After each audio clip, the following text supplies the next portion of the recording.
आज हम एक ऐसी घटना पर बात करेंगे जो दिल दहला देती है। ये कहानी भारत के स्वागत के आदर्श और एक बेहद क्रूर हकीकत के बीच के गहरे अंतर को सामने लाती है। हम सबने सुना है अतिथि देवो भव। इसका मतलब है कि मेहमान भगवान का रूप होता है। ये सिर्फ कोई कहावत नहीं है, बल्कि हमारी संस्कृति का वो वादा है जो मेहमानों को सम्मान और सुरक्षा देने की बात करता है। लेकिन सोचिए, क्या हो जब यही स्वागत एक भयानक सपने में बदल जाए। एक टूरिस्ट जोड़े के लिए ठीक ऐसा ही हुआ। ये उस आदर्श और उस खौफनाक हकीकत के बीच की खाई को दिखाता है जिसके बारे में हम आज बात करने वाले हैं। तो चलिए सबसे पहले उस घटना को समझते हैं जिसने मेहमान नवाजी के इस पूरे आदर्श पर एक सवालिया निशान लगा दिया। हुआ ये कि एक स्पेनिश ट्रैवल ब्लॉगर अपने पति के साथ झारखंड के दुमका पहुंची।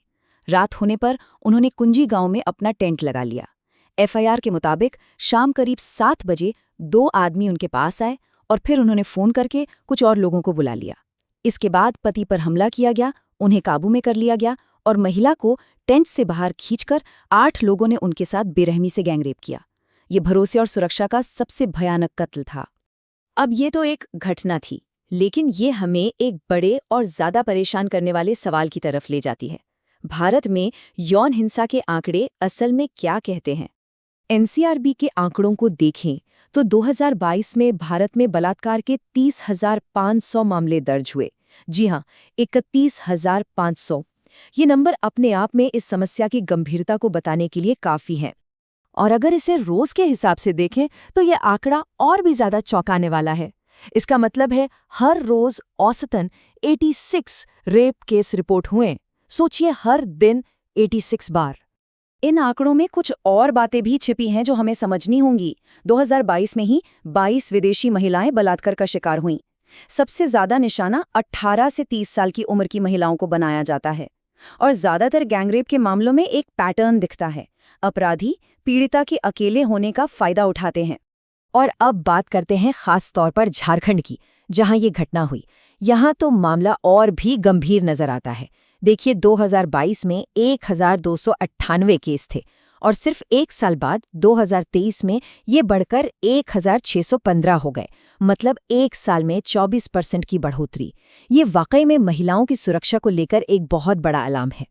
इतने बड़े अपराध के बाद सिस्टम ने कैसे रिएक्ट किया, चलिए देखते हैं। अच्छी बात ये रही कि पुलिस ने बहुत तेजी से काम किया और इस केस से जुड़े सभी 8 आरोपियों को गिरफ्तार कर लिया। लेकिन यहाँ एक बहुत बड़ा सवाल खड़ा होता है, क्या इंसाफ को पैसों में तौला जा सकता है? ये सवाल इसलिए जरूरी है क्योंकि स्थानीय प्रशासन ने जो किया वो काफी विवादास्पद था। दुमका के डिप्टी कमिश्नर और एसपी ने पीड़ितों को 10 लाख रुपए का एक चेक दिया।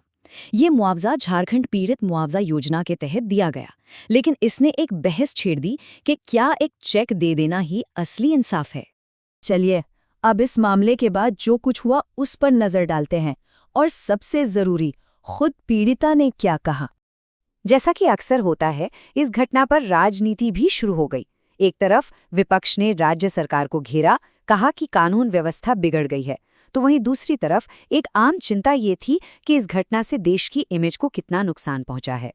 लेकिन इन सब के बीच जो सबसे बड़ी बात सामने आई वो थी पीड़िता का अपना बयान। उन्होंने कहा, कुछ बुरे लोगों की वजह से पूरा देश बुरा नहीं हो जाता। सोचिए, इतनी बड़ी त्रासदी के बाद भी उन्होंने हमलावरों और पूरे देश के लोगों में फर्क किया। तो आखिर में ये सवाल हमारे लिए है, जब हमारे यहाँ आया कोई मेहमान, कोई अतिथि इस तरह से जख्मी होता है तो असल में चोट किस पर लगती है? क्या ये सिर्फ एक इंसान पर हमला है या फिर उस देश की आत्मा पर एक गहरा घाव है?